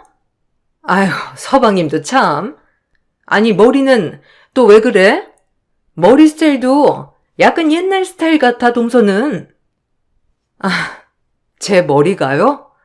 은행에선 저보고 머리 너무 예쁘다고 하던데. 형님 스타일 맞추기 되게 힘드네요. 서원이가 나중에 데리고 올 형님 며느리감은 피곤하겠어요. 머리부터 발끝까지 그렇게 본인 스타일을 강요하시니 안 그래요? 뭐라고? 동서 지금 나한테 말 대꾸 하는 거야? 웃긴다 진짜. 서원이 얘기가 왜 나와 거기서? 그리고 우리 서원이가 동서 같은 사람을 데리고 오겠어? 동서 착각하나 본데? 진짜 동서는 우리 집이랑 급이 안 맞는 거 알잖아. 그러니까 적당히 까불어, 어? 그만들 해라. 작은 애 너는 네 형님한테 말본세가 그게 뭐냐? 그래서 폰대 없다고 하는 거야, 알겠어? 이제 그만해라. 지적질을 유도하는 형님이 얄미워서 저렇게 애둘러 말도 해봤지만 형님의 지적질은 끝나지 않았죠. 맹수가 먹이를 찾듯이 형님에겐 저는 먹잇감 그 이상이었으니까요. 남을 깎아내리면서 본인을 추켜 세우는 형님을 어머님은 얼마나 예뻐하셨는지. 제가 조금이라도 형님에게 말대꾸를 하는 날엔 시어머니의 호통 때문에 살 수가 없었죠. 괜한 집에 분란을 일으키는 것 같아 참았어요. 남편도 체면이 있었기 때문에 제가 너무 큰 소리를 내면 남편이 곤란해질 것 같았거든요. 그렇게 시댁은 저에게 늘 어려웠어요. 그래도 미진이가 아침밥도 잘 챙겨주고 얼마나 잘하는데. 내가 요새 살이 쪘다니까. 형은 살 좀 쪄야 하는 거 아니야? 그놈의 역사 공부가 뭐라고. 이제 선생님이면 그냥 마음 편하게 애들 가르치고 편하게 살아요. 너무 스트레스 받는 거 아니야? 그러니까요. 서방님이 말 좀 해주세요. 매일 방에 틀어박혀서 뭔 그렇게 공부를 하는지. 저랑은 얼굴 볼 시간도 없다니까요. 에이, 내가 뭘. 네가 역사에 대해 아냐? 우리나라 선조들이 얼마나 대단한 사람들이었는데 알면 알수록 대단하다고. 아휴, 그래도 그렇지. 나랑 얼굴 볼 시간은 돼야지, 안 그래? 맨날 밥만 먹고 공부만 하니까 살이 빠지는 거야. 그래요. 이제 좀 쉬엄쉬엄 해. 원래도 말랐는데 얼굴이 반쪽이 됐다. 하여간 나랑 완전히 다르다니깐. 난 이과 체질. 남편의 형은 고등학교 역사 선생님이었지만 원래는 역사학자가 꿈이라고 했죠. 그래서 아버님이 키워온 회사를 형에게 물려주고 싶어 했지만 아주버님은 완강히 거부를 했다고 했어요. 그래서 덕분에 저희 남편이 이어받게 된 거죠. 시부모님은 많이 아쉬워하셨지만 그래도 저희 남편이 있었기 때문에 장남에 대한 기대는 많이 내려놓으셨고요. 평소에 말도 없고 늘 나긋나긋한 분이었기에 시댁에서 제가 제일 좋다고 생각했던 분이었죠. 그런 아주버님이 표독스러운 형님을 만났다고 생각하니 신기할 따름이었어요. 그래도 둘째 얘가 우리 승철이 밥이나 굶기지 않을까 걱정했는데 잘 챙겨주나 보지? 그거 하나는 마음에 든다, 딱 하나. 승철 씨가 잘 먹어주니까 요리할 맛이 나더라고요. 그래도 어머님 마음에 든다고 하니까 저도 기분이 너무 좋네요. 얼마나 잘해주는데. 내가 오죽하면 엄마 살이 쪘겠어? 결혼하니까 밥도 맛있고 간식도 많이 챙겨주고 좋아. 하지만 형님은 어머님이 제 칭찬하는 꼴도 못 보셨죠. 그래서 이해질세라 저를 내려깎기 시작하였죠. 초등학교 교사가 맞는지 자질이 늘 의심스러웠어요. 가방끈이 길면 뭐하나. 저런 사람이 초등학생들의 인성을 가르친다고 하니 소름이 돋았죠. 어머, 동서. 너무 미련하게 먹이는 거 아니야? 그것도 좀 절제해야지, 안 그래? 아무리 내세울 게 없어도 그렇지. 네? 제가 설마 남편 배 터지게 미련하게 먹이겠어요? 형님은 생각을 하셔도 꼭 적당히 먹이는 거죠. 음식 솜씨가 좋아서 남편이 잘 먹는 거고요. 하긴 잘해 먹여야 되긴 하겠다. 그거 아니면 뭐 동서가 딱히 밀어붙일 게 없잖아. 안 그래? 기분 나빠하지 마. 원래 살림 잘하는 사람들이 있대. 동서처럼 약간 우악스러운 사람이 살림을 잘하는 것 같긴 해. 동서가 손맛이 있지. 네? 우악이요? 형님은 참 같은 말을 해도 꼭 기분 나쁘게 하시더라. 형님도 이제 요리 좀 배우세요. 서은이도 잘 먹어야죠. 뭐야? 내 요리 실력이 어디가 어때서 그래? 참나. 그리고 난 요리 안 해도 괜찮아. 사람 부리고 살 거니까. 동서는 뭘 알아야 부리겠지만. 그만들 해라. 너희는 어쩜 만나기만 하면 한마디도 안 지니? 둘째는 형님 말에 또박또박 말대꾸 좀 그만해라. 보기 안 좋아. 그렇게 저는 형님의 무시 속에 지내온 나날이었죠. 시부모님도 저를 그렇게 눈에 차게 생각하진 않았지만 형님이 제일 심하게 저를 갈구었어요.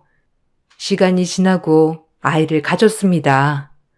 아이를 가지자 시부모님도 저를 마음에 안 들어하는 마음이 조금은 수그러들었고요. 별탈 없이 10개월 후 예쁜 딸아이를 낳았어요. 확실히 부모가 되니 저희 부모님의 마음을 많이 알겠더라고요. 해주고 싶은 마음은 굴뚝 같은데 금전적으로 따라주지 않을 때 오는 좌절감이 더 클 것 같은 마음이 더 많이 들었거든요. 얼마나 속상하셨을까, 얼마나 더 해주고 싶었을까, 이런 마음이 들자 부모님께도 너무 죄송했죠. 하지만 형님은 저희 딸아이를 보고도 역시 지적을 했어요. 저뿐만 아니라 딸아이에게도 지적을 하니 그때는 정말 못 참겠더라고요. 어머, 동서 애 낳은 거 축하해. 좀 시간도 빠르지. 남의 임신이랑 출산은 빠르다니까. 근데 조카 코가 딱 자기 코다. 서방님 코 닮았으면 어떡했을 텐데. 하필 동서 코를 닮을 게 뭐야? 안 그래? 나중에 코 수술은 꼭 시켜줘야 되겠어. 네? 지금 저희 아기 얼굴 평가하는 거예요? 아직 신생아니까 그렇죠. 그리고 코가 뭐가 어때서 그래요? 제가 서은이 눈이 왜 이렇게 쭉 찢어졌어? 라고 하면 좋으세요? 죄송한데 저희 아이 얼굴 평가하지 말아주세요. 정말 기분 나쁘네요, 형님. 아니, 동서 웃긴다. 뭘 그렇게 발끈해? 농담 좀 할 수도 있지. 이게 꼭 사람이 어렵게 자랄수록 피해의식이 있다니까. 내가 무서워서 무슨 말이라도 하겠어? 아유, 정말. 이래서 없이 산 것들이랑은 겸상을 하면 안 돼. 뭐만 하면 빽빽 아주 시끄러워. 아, 진짜 보자 하니까 완전 어이가 없어서 지금의 막 낳은 저한테 아기가 어떠냐는 둥 말하는 형님은 괜찮고요. 그게 배운 사람의 자세인가요? 원래도 엄청 무례하다고 느꼈는데 어떻게 애들을 가르친다는 건지 저도 이해가 안 가요. 그렇게 높은 고성이 저와 형님에게 오가자 남편이 중재에 나섰죠. 그리고 그제야 저희의 말다툼은 잦아들었습니다. 하지만 제 분은 풀리지 않았어요. 원래도 늘 저를 무시하던 형님이었지만 제 딸아이마저 무시하는 느낌이 들자 더더욱 제가 흥분을 했죠. 남편이 저를 계속 다독여 주어 간신히 화를 억누를 수 있었어요. 그 정도로 형님은 저를 정말 무시했었죠. 내가 미안해. 형수 원래 남 무시하기가 득기잖아. 그냥 우리 예린이 보고 툭 던진 말일 텐데 자기가 참아. 내가 어떻게 참아? 나한테 그러는 건 참아도 우리 예린이 가지고 그러는 거 못 참아. 한두 번 참는 것도 아니야. 알지.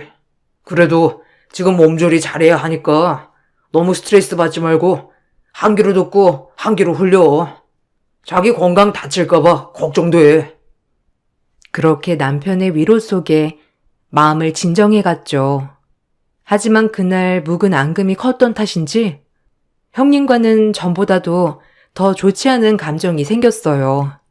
형님은 저를 본인과 급이 다른 사람으로 무시했고 저는 그런 형님의 모습을 견딜 수 없었고요.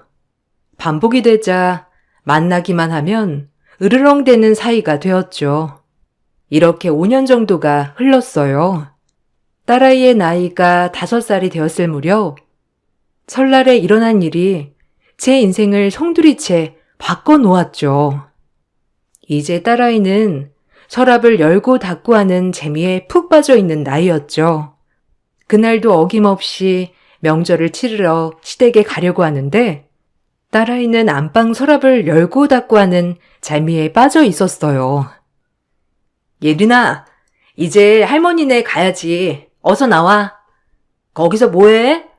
얼른 겉옷 입자. 가서 할머니네서 세배도 하고 예린이가 잘 부르는 노래도 불러드리자. 방에서 나온 딸은 뭔가를 주머니에 쏙 넣었죠. 별 대수롭지 않게 여기고 딸아이와 남편과 같이 시댁에 방문했어요. 저와 어머님, 형님은 한참 음식을 준비하고 있었죠. 한참 음식을 준비하고 있는데 형님이 장강에 들어가서 나오더니 저에게 노발대발 화를 내는 게 아니겠어요? 어머님, 저희 집에서 보낸 300만 원짜리 송로버섯이 없어졌거든요? 아니 분명 아침까지만 해도 장강에 있었는데 없어요. 에그머니나. 아니 그게 어디 갔다니? 그 귀한 송로버섯을 사돈이 보내주신 건데 얼른 찾아야지. 잘 찾아본 거야? 제가 몇 번이고 뒤져도 없어요. 아, 아까 분명 동서 올 때까지만 해도 있었는데 이상하단 말이야. 이게 없어질 일이 없잖아요. 동서, 너 아니야? 이거 비싼 버섯인 줄 알고 네가 꿀꺽한 거 아니냐고. 너 아니면 누구니? 그럴 사람이 여기 또 어디 있어? 어? 네? 지금 저 의심하시는 거예요? 아, 참나. 아니, 형님, 말이 되는 소리를 해야죠. 지금 저보고 버섯 도둑이라고 하는 거예요? 너 아니면 누구니? 그리고 우리 집에 이런 짓 할 사람이 너밖에 또 누가 있어? 멀쩡히 있던 송로버섯이 왜 없어지냐고? 아니, 형님, 말이 되는 소리를 하세요. 뻔히 같이 계속 음식했는데 무슨 버섯을 훔쳐요, 제가? 어머님, 말씀 좀 해보세요. 아니, 그래. 얘 큰애야. 그건 아닌 것 같다. 진정 좀 해. 잘 찾아보자. 어디 구석에 떨어졌거나 하지 않았겠니? 어? 아니요. 분명 동서 오기 전엔 있었어요. 너 당장 바른 대로 말하지 못해? 너같이 근본 없는 애가 300짜리니까 눈이 돌았겠지. 아니야? 없이 자라서 이런 거 보면 눈 돌아갈 거 아니야. 너네 친정 갖다 주려고 숨겨놨니? 진짜 어이가 없어서 얼른 내놓지 못해? 너무 막무가내로 몰아붙이는 형님의 화가 머리끝까지 났어요.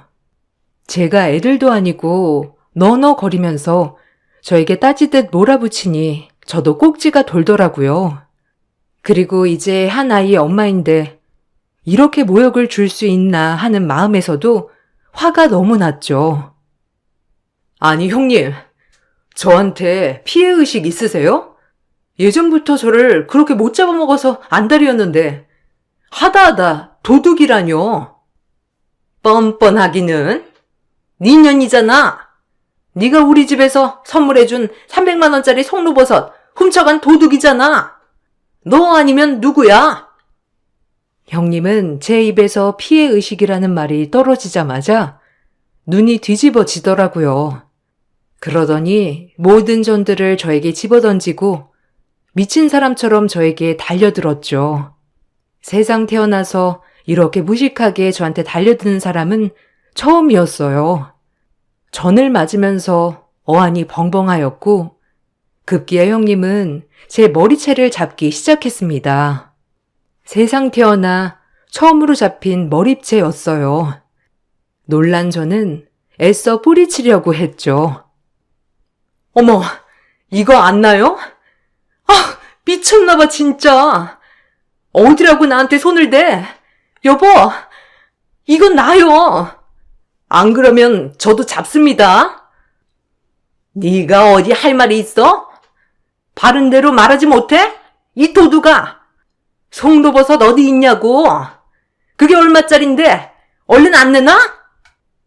제가 소리를 고래고래 지르자 그제야 남편이 들어와 형님을 뜯어 말렸습니다. 그리고 남편도 매우 화가 난 눈치였죠. 아니, 뭐 하는 짓이에요? 형수님 이렇게 몰상식한 분이었어요? 아, 참나. 기가 막혀서 말이 안 나오네. 그리고 도둑이라뇨. 지금 예린이 엄마 보고 도둑이라고 한 겁니까? 당장 사과하세요. 그깟 300만 원짜리 송로버섯을 훔칠 사람으로 보여요? 아, 진짜 너무 충격적이네요. 그럼 누구란 말이에요? 이 집에서 근본 없는 사람은 동서 하나뿐인데 이런 짓 할 사람이 어디 있냐고요? 서방님이 말 좀 해보세요. 끝까지 근본 타령을 하는 것을 보고 어이가 없었죠. 진짜 미친 사람인 줄 알았어요. 그렇게 형님과 제가 고래고래 소리를 지르며 싸우고 있을 때 아주버님이 헐레벌떡 들어오는 거 아니겠어요? 그리고 아주버님 입에서 나온 말은 또 한 번 충격적이었습니다. 이 근본 없는 작것들아, 전부 나가! 어디 위대한 재수씨한테 함부로 손을 대? 당신 미쳤어? 재수씨가 누군 줄 알아? 당신이야말로 미쳤어? 지금 나한테 근본 없는 작것이라고 한 거야? 예린 엄마가 아니고? 당신 제정신이야? 내가 누군 줄 알고? 조용해, 당신. 그만 못해?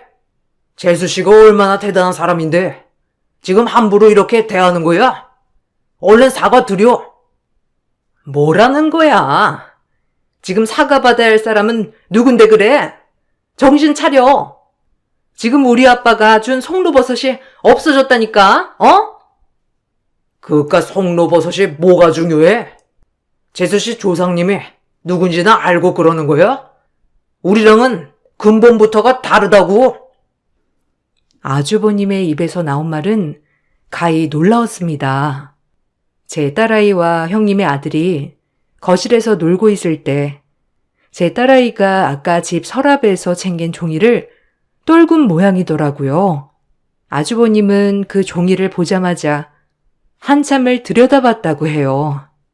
역사학자가 꿈이었지만 학자까지 되지 못한 아주버님은 한문과 역사에 대해 아주 빠삭한 분이셨거든요. 그 종이는 바로 우리나라 사단법인 애국동지 원호회에서 발급한 감사장이었어요. 저희 돌아가신 할아버지께서 예전 독립운동을 할 때 만주에 있는 독립군들을 치료해 주셨던 의사였다고 합니다. 종이들이 여러 장이 있었는데 그 중엔 할아버지께서 독립군들의 자금도 조달해주고 치료도 해주는 사람이었던 거죠.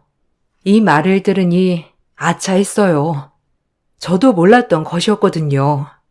시대가 변했고 우리나라 독립에 애써주시는 많은 사람들이 잊혀가고 있는 이 순간이 참으로 애석하더군요. 제가 그런 집안의 자손이었다는 것도 몰랐으니까요. 그 말을 들으니 뭔가 머리가 땅하고 맞은 것 같았습니다. 가난했지만 나라의 독립을 위해 애썼던 분이 우리 할아버지라고 하니 뿌듯하기도 했고요. 이 말이 끝나고 아주버님은 저에게 말씀을 하셨어요. 그리고 가족들에게도 얘기하셨습니다. 재수씨, 그동안 죄송해요. 저희 집은 잘난 거 하나 없이 돈만 많은 집인데 재수씨의 집안 배경 보고 저희 아빠 엄마도 그렇고 이 사람도 많이 무시했죠. 사람 위에 사람 없고 사람 밑에 사람 없는 건데 재수씨의 조상님이 독립을 위해 애써주신 분이라면 지금의 이 나라가 있기 위해 매우 애써주신 분이실 텐데 이거야말로 대단하지 않을 수 없는 거죠.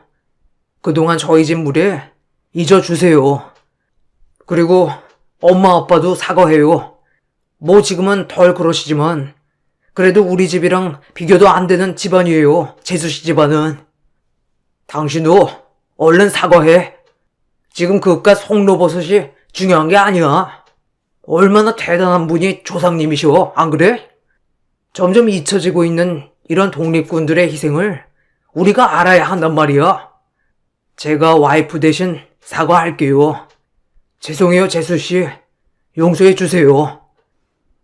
갑작스러운 아주버님의 사과에 어안이 벙벙해졌어요. 그리고 그 말이 끝나자 어머님, 아버님도 저를 보는 시선이 달라졌고요. 사실 정말 재조명되어야 할 사람들이 많은데 점점 잊혀가고 있는 건 사실이니까요. 저조차도 마찬가지로 말이죠. 형님은 그 말을 듣자마자 놀래서 얼굴이 벌개졌습니다. 그리고 타이밍 좋게 그때 형님 아들 서은이가 방에서 송로버섯을 가지고 나오는 게 아니겠어요? 그 송로버섯을 보니 더 어이가 없더군요.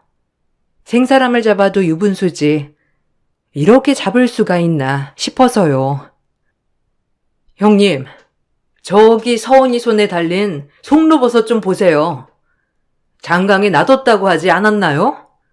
지금 찾아보지도 않고 저 쥐잡듯 잡은 거예요? 아니, 그게 왜 거기 있어? 아우, 선아.